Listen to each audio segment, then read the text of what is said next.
తాకట్లో ఉన్న మీ బంగారాన్ని విడిపించి ఆ రోజు ఆన్లైన్ రేటుకి కొంటాం. Sharma gold company. లైఫ్ చూసినప్పుడు అనిపించింది ఇంత అంత పెద్ద గొప్ప వైభోగం చూసింది ఈమె ఇలా అయిపోయారు లాస్ట్ రోజుల్లో చివరికి. ఎందుకంటే మనం 60s 70s 80s హీరోయిన్స్ కొంతమందిని చూస్తే అంటే పెళ్ళిళ్ళు అనేది అది వ్యక్తిగతం, మనం మాట్లాడుకోకూడదు. 1, 2, 3 పెళ్ళిళ్ళు కూడా అయినాయి చాలా మందికి.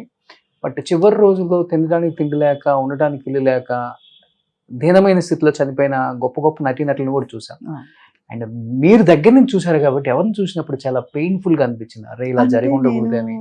మిగతా పర్సనల్ లైఫ్ కాదు కానీ సావిత్రి గారిని నేను చూశాను అలాగా. నేను నా అంటే ఒక ప్రేమ పగా అని ఒక సెకండ్ థర్డ్ ఫిల్మ్ లో ఆవిడ ఉన్నారు. నేనున్న సినిమాలో ఆవిడ కూడా కలిసి యాక్ట్ చేశారు. ఒకే ఒక సీన్ లో కలిసి ఉంటాము. బాలయ్య గారి సినిమా అన్నమాట అది.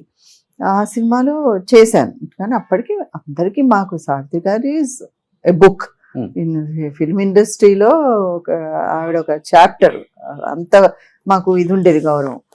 అప్పటికీ కొంచెం ఆవిడ బాగాలేరు. తర్వాత నాది ఉరుతల రాగం రిలీజ్ అయ్యి నేను తమిళలో బాగా చేస్తున్నప్పటికీ ఆవిడ టోటలీ ఆరోగ్యం పాడైపోయి బెడ్ రిడెన్ అయి ఉన్నారనమాట. అయితే ఒక రోజు వెళ్ళాను చూడ్డానికి. అసలు అప్పుడు జమినీ గణేషన్ గారు ఆమెతోటే ఉన్నారు, చూసుకున్నారు. అసలు ఇలా మంచం ఉందని, మంచంలో ఇంత చిన్న 10-12 years ఓల్డ్ బేబీ లాగా పడుకుని ఉన్నారు ఆవిడకి ఏమీ తెలియదు, ష్రింక్ అయిపోయి అలా ఉన్నారన్నమాట. ఇంకా ఆవిడని చూసి అసలు నాకు అసలు ఏడుపు ఆగలేదు.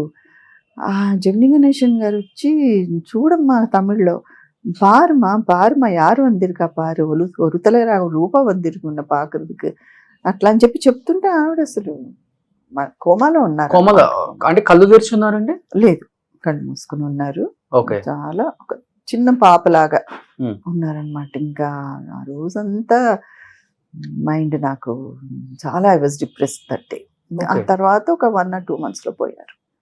ఎంత భారీగా ఉంటారు అసలు, ఎంత అందం అసలు కళ్ళతోటి యాక్ట్ చేస్తారంటే ఆవిడే. అవును, కళ్ళు కానీ, వాయిస్ త్రో కానీ, అసలు అంటే అంత మనిషి కూడా షింక్ అయిపోయారు, బాగా షింక్ అయిపోయారు. అంటే ఆ డయాబెటీస్ ఆ కాలంలో అవేర్నెస్ కూడా చాలా తక్కువ కదండి.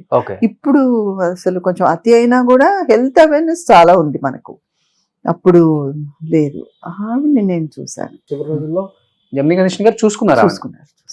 ఆయనే ఉన్నారు. కొంతమంది చూడలేదని చెప్తూ ఉంటారు. ఏమో, నేను నా పర్సనల్ గా నేను ఆయనే ఉన్నారు. ఇలాగే చెప్పారు కూడా ఆయన హీ వాజ్ ఇన్ మంచి సెన్సెస్.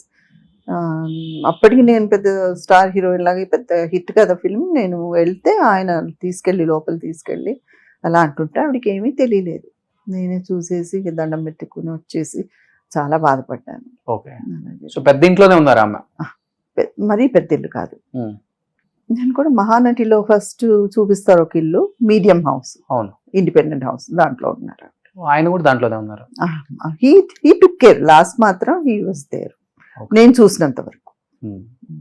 అంటే కొంతమంది చెప్పడం లాస్ట్ మూమెంట్ లో ఎక్కడో, అంటే మేబీ ఆ రోజు లేకపోతే ఒక 1 month ముందు, ఏమో తెలియదు నాకు, అంత కరెక్ట్ గా తెలియదు. కానీ నేను ఆవిడ పోవడానికి ఒక 2 months ముందు చూస్తుంటాను, 1.5 2 months ముందు. అప్పుడు ఆయనే ఉన్నారు. As it is Mahanati cinema చూసిన వాళ్ళు, ఆమెని రియల్ గా చూసిన వాళ్ళు అసలు కంపారిజన్ చేసుకోలేరు. మీ అందరూ అదృష్టవంతులు.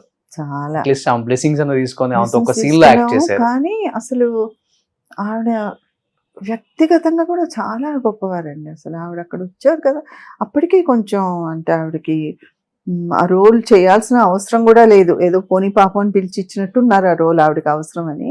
అయినా కూడా ఎక్కడ దర్పం కానీ, అంటే పొగరు కాదు, సెల్ఫ్ కాన్ఫిడెన్స్, ఆవిడలో ఉన్న కాన్ఫిడెన్స్. అంటే మేమందరం కొత్త హీరోస్, వాళ్ళు ఎవరితో కూడా బాబు ఏమీ లేదు. ఆవిడ ఉన్న ఇదిలో ఆవిడ స్టేటస్ అలా ఉన్నారనమాట. ఇంకా మేమే వెళ్ళి ఆవిడ మాట్లాడిస్తే సరే అంటే ఒక్క వర్డ్ కూడా ఎక్స్ట్రా మాట్లాడలేదు ఆవిడ, తక్కువ మాట్లాడలేదు. అంత బ్యాలెన్స్ చాలా నచ్చింది నాకు. ఎప్పుడు ఎలా ఉండేవాళ్ళు సెట్లు, ఎలా ఉండేవాళ్ళు మిగతా ఆర్టిస్టులతో? అంటే సినిమాల్లో చూపించింది చాలా బాగుంటది ఆమె. అంటే బాగుండేవారు. అదే చెప్తున్నాను కదా, ఓవర్గా ఫ్రెండ్లీగాను లేరు, అట్ ద సేమ్ టైం మాట్లాడకుండా పొగరుగాను లేరు, అలా ఉండేవారు. అంటే చాలా న్యాచురల్ అనిపించింది నాకు. Nothing, no acting in her.